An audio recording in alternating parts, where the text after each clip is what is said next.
¿Por qué se deben usar las normas APA y cómo se debe preparar el texto para su presentación? Bueno, ¿por qué se deben usar las normas APA? Las normas APA son importantes a la hora de realizar un trabajo. Están hechas con el objetivo de agrupar la manera en la que se presentan los trabajos escritos a nivel global, diseñadas particularmente para proyectos de grado o cualquier tipo de documento de tipo investigativo. Es decir, estas están hechas para que los documentos alrededor de todo el mundo tengan una base. Entonces, que sean iguales, que sean bien y que sean parejos. Garantizan una presentación clara y ordenada, permiten a las personas que los consulte fácil ubicación dentro del mismo, son aceptados a nivel internacional, actúan como una guía práctica para facilitar la lectura, es útil en la preparación y posterior presentación de documentos escritos. Pues como vimos, todo esto son como factores que ayudan las normas APA a que un documento se vea claro. Las normas APA no solo nos sirven para que sea bonito, sino que para que a la hora de leer el documento no nos canse la vista, se vea de una buena forma, se vea organizado y se vea bien.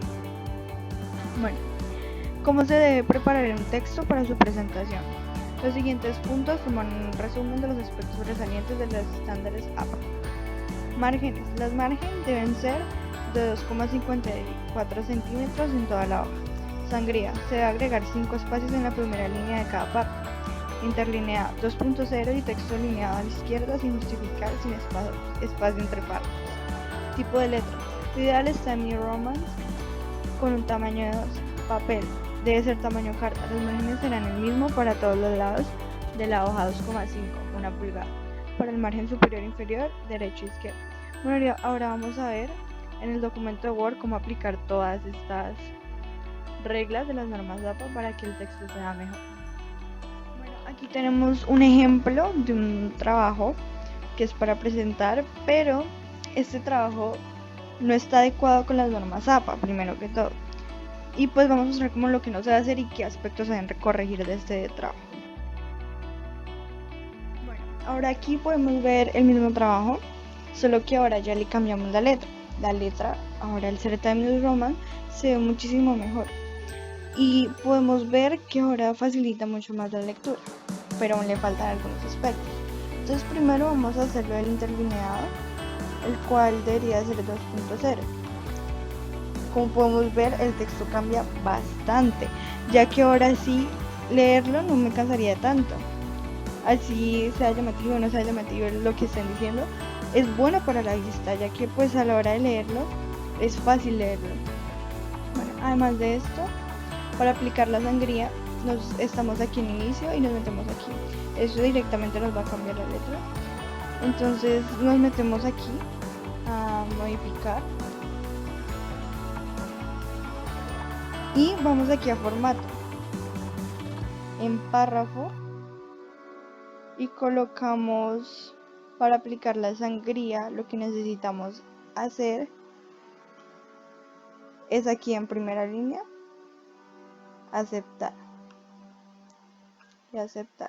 Listo, ahora tenemos la sangría. En este caso se ve aquí, en este no me quedó bien, pero en este se nota que fue la sangría, que ahora sí antes de cada párrafo se ve, o por ejemplo aquí se ve que son 5 espacios, y aquí también podemos ver que tiene la margen de 2,54 centímetros en cada lado, derecho, arriba, abajo.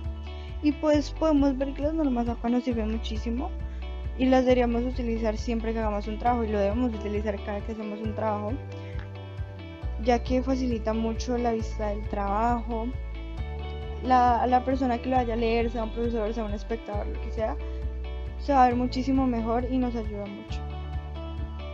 Bien, listo, profe, esta fue mi exposición. Gracias. ¿Cómo evitar el plagio? Por Juan Pablo Dávila de 10º B. ¿Qué es el plagio? Plagio es básicamente cuando se copia información de obras ajenas y dándolas como si fueran nuestras. Es cuando se copian las palabras o las ideas de una persona sin acreditar de manera explícita de dónde proviene la información. En algún momento todos hemos cometido plagio, ya sea por copiar información de internet o dando opiniones que no son nuestras en un texto. Toda información ajena tiene un dueño y debe ser respetada como si fuera un carro o una posesión ajena, a pesar de que la información esté gratis o no. No podemos usarla sin permiso, o por lo menos sin darle crédito a la persona que redactó dicha información. ya que no es justo que a una persona le toque investigar mucho e incluso gastar dinero para poder redactar esta información, como para que simplemente la copiemos. Asimismo, nuestras palabras nos pertenecen y no pueden ser utilizadas sin nuestro permiso. ¿Cómo evitarlo en tus producciones textuales? Existen varios pasos que podemos usar para evitar el plagio en nuestras producciones textuales. Primero, tomar siempre los datos de la fuente de la que se obtiene la información. En este caso sería la bibliografía, de los sitios o foros de donde saquemos la información. Segundo, también podemos citar frases en nuestro párrafo, directamente del original, poniendo el nombre de la persona que lo escribió, esto para acreditar el trabajo de la persona que estamos usando. Tercero, podemos también parafrasear algunas partes del texto que estemos leyendo, para que no sea exactamente igual al otro. De esta manera podemos guiarnos de las ideas de la persona y modificarlas o sustentarlas con nuestra propia información. Hola, ¿cómo estás? Mi nombre es Mariana Villegas y a continuación te voy a explicar las diferencias entre las citas directas cortas, largas y el parafraseo. Bueno, las citas directas cortas, como lo indica su nombre, son esas citas en las cuales constan menos de 40 palabras. El texto a citar deberá ir entre comillas, sin cursiva, y al finalizar lleva un punto final. Como puedes ver aquí, se pueden ver las comillas, el punto final y el comienzo tiene el nombre del autor y el año de publicación. Va en un mismo párrafo claramente, y acá esto es lo que te decía sobre cuando vas a citar el autor, el año y el punto exacto, o sea, la página de donde extraíste esa información. Bueno, la diferencia con las citas directas largas es que esta sobrepasa las 40 palabras. La cita va en un texto aparte que es de manera visual, se puede ver la diferencia. No lleva las comillas y lleva el punto final. Las citas indiscretas o parafraseo son aquellas citas en las que tú estás hablando de una tesis, una idea de un autor en especial, pero con tus propias palabras.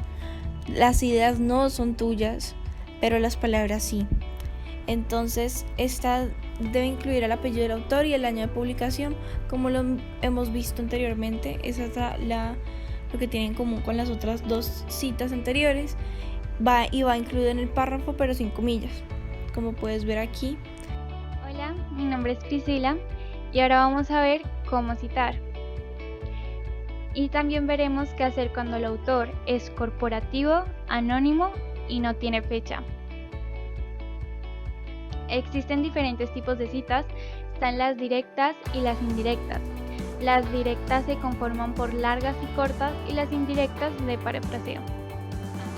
Las largas están constituidas por más de 40 palabras, van sin comillas y con una sangría de 2.54. Van aparte del escrito. Si se quiere resaltar el autor, se pone antes de la cita, o sea del texto, y si se quiere resaltar el texto, se pone al final de la